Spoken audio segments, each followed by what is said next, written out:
I was at the Trump inauguration yesterday, and needless to say, I disagree with much of what he had to say.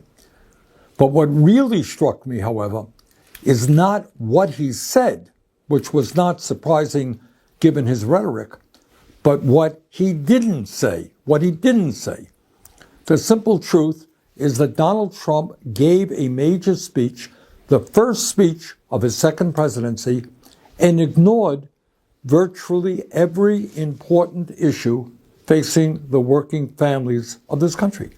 How crazy is that?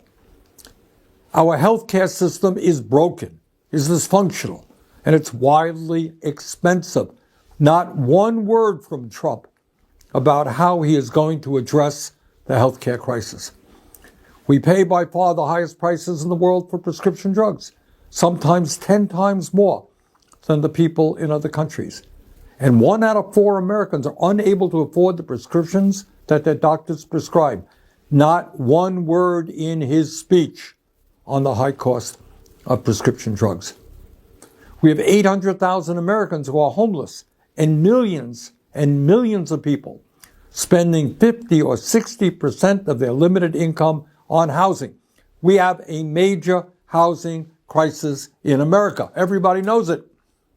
And Trump, in his inaugural address, did not devote one word to it. Today in America, we have more income and wealth inequality than we have ever had. The wealthiest 3 people in America now own more wealth than the bottom half of our society. But Trump had nothing to say, not one word, about the growing gap between the very rich and everybody else. And maybe, just maybe, that's because he had those 3 people, the 3 wealthiest people in our country, sitting right behind him at his inauguration. And I should add that those 3 people, if you can believe it, and this really is unbelievable, saw their wealth increase by more than $233 billion since the November elections. How's that? $233 billion increase in wealth for the 3 wealthiest people.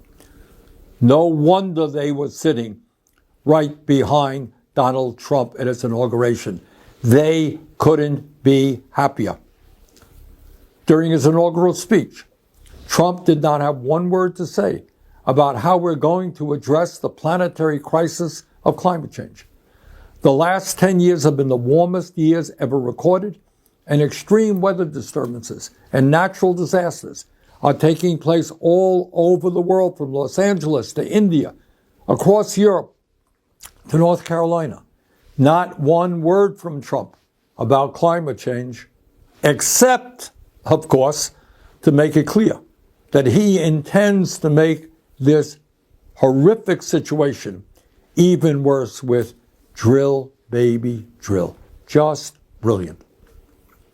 In the coming months and years, our job is not just to respond to every absurd statement that Donald Trump makes.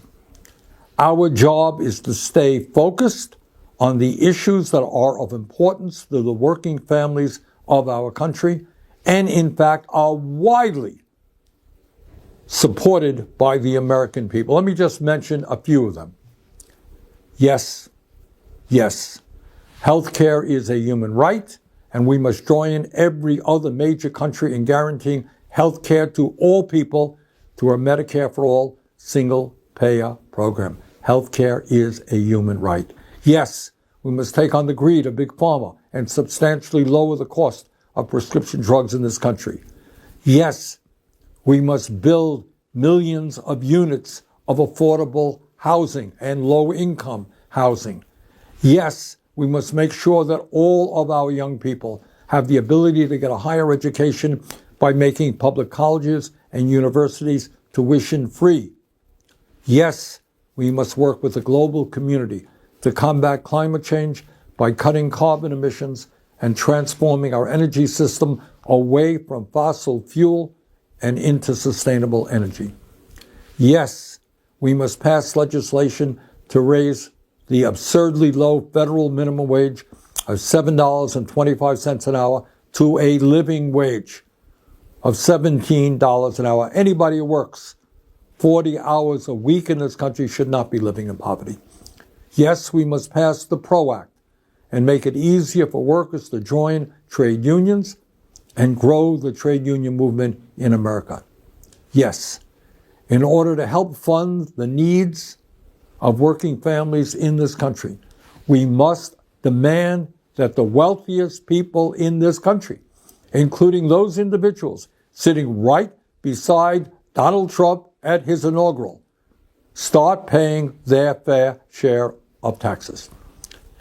Yes, we must end a corrupt campaign finance system which allows a handful of billionaires to buy elections and move us rapidly into an oligarchic form of society.